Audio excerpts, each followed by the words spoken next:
आज की वीडियो में हम डिस्कस करेंगे bacterial cell signalling. Bacterial cell signalling में हमारे पास हम देखेंगे कि किस तरह जो है बैक्टीरिया एक स्पेसिफिक केमिकल स्टिमुलस को करता है रिस्पॉन्स, और किस तरह से इस रिस्पॉन्स के रिजल्ट में वो अपनी मूवमेंट करेगा। हमारे पास सबसे पहले मौजूद है बैक्टीरियल सेल, जिस पर मौजूद होते हैं रिसेप्टर्स, एंड देन हमारे पास होता है बैक्टीरिया का cytoplasmic region and then flagella. Firstly receptor हमारे पास मौजूद है इसकी सरफेस के ऊपर, एंड देन इसके साथ एक लाइगेंड यानी कि रेपेलेंट मॉलिक्यूल आके करेगा बाइंड। अब जो रेपेलेंट मॉलिक्यूल है वो होगा बैक्टीरिया के लिए हार्मफुल और टॉक्सिक, एंड बैक्टीरिया जो है हमेशा कीमो अट्रैक्टेंट और रेपेलेंट के लिए एक डिफरेंट काइंड ऑफ मोशन या एक different kind of movement show करेगा। अगर हम इनके स्टेप्स को देखें तो सबसे पहले GW आएगा एंड देन GA आएगा। जो GW है वो as an adapter protein act करेगा और GA की बाइंडिंग करवा देगा रिसेप्टर के साथ। जैसे ही GA की बाइंडिंग हो जाएगी रिसेप्टर के साथ तो GA की हो जाएगी ऑटो फॉस्फोराइलेशन।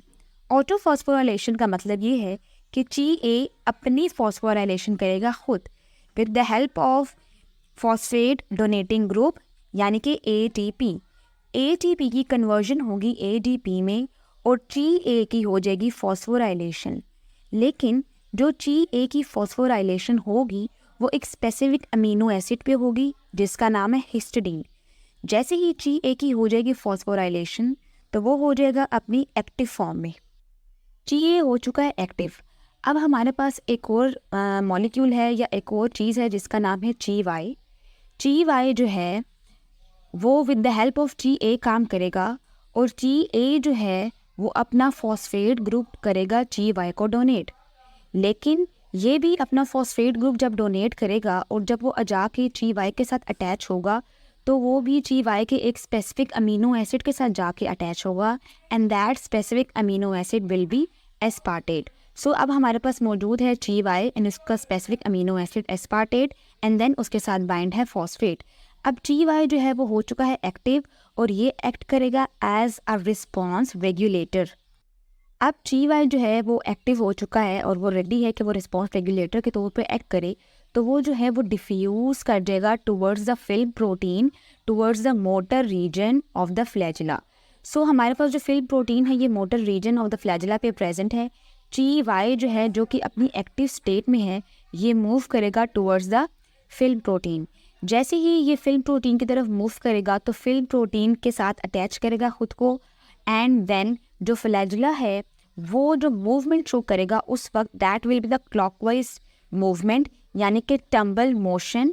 और ये इस वजह से हो रही है क्योंकि हमारे पास रेपेलेंट मॉलिक्यूल था, तो रेपेलेंट मॉलिक्यूल जो है वो टम्बल मोशन करवाता है।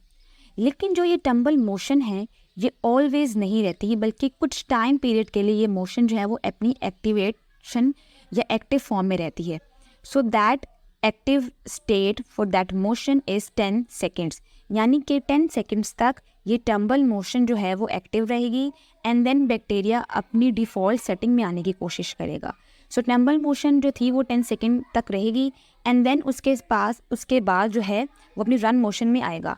लेकिन रन मोशन में आने के लिए भी उसके पास एक सब्सटेंस होता है जिसका नाम है TZ।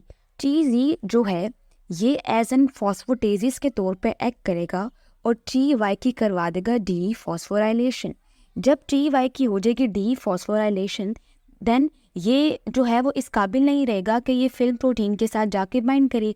जब ये फिल्म प्रोटीन के साथ जाके बाइंड नहीं करेगा तो क्लॉकवाइज मूवमेंट भी नहीं होगी। इस तरह जो बैक्टीरिया है अपनी डिफ़ॉल्ट सेटिंग में आ जाएगा। इसके अलावा हमारे पास एक और मॉलिक्यूल सब्सटेंस होता है जिसका नाम है GR। GR जो है वो ऐड करवा देता है मिथाइल ग्रुप्स। लेकिन GR हमारे पास मिथाइल ग्रुप तब ऐड करवाएगा जब लाइगेंड मॉलिक्यूल यानी कि केमिकल स्टिमुलस हमारे पास कोई कीमो अट्रैक्टेंट होगा। जैसे कि हमने रिसेप्टर का नाम स्टार्ट में ही पढ़ा था कि मिथाइल एक्सेप्टेड कीमोटैक्सिस प्रोटीन। ये जो रिसेप्टर है अब यहाँ पे मिथाइल ग्रुप को ले लेगा जो कि डोनेट किया है GR ने। इस तरह GW होगा एंड देन GA होगा। अब जो GW है और GA है, अब GA जो है वो नॉर्मली हमारे पास जो टम्बल मोशन हो रही थी तो उसमें GA की ऑटो फॉस्फोराइलेशन हो रही थी। लेकिन मिथाइल ग्रुप की वजह से जो टी है उसके रिसेप्टर के साथ जो है वो बाइंडिंग नहीं होगी, सो जिसकी वजह से उसकी ऑटो फॉस्फोराइलेशन नहीं होगी।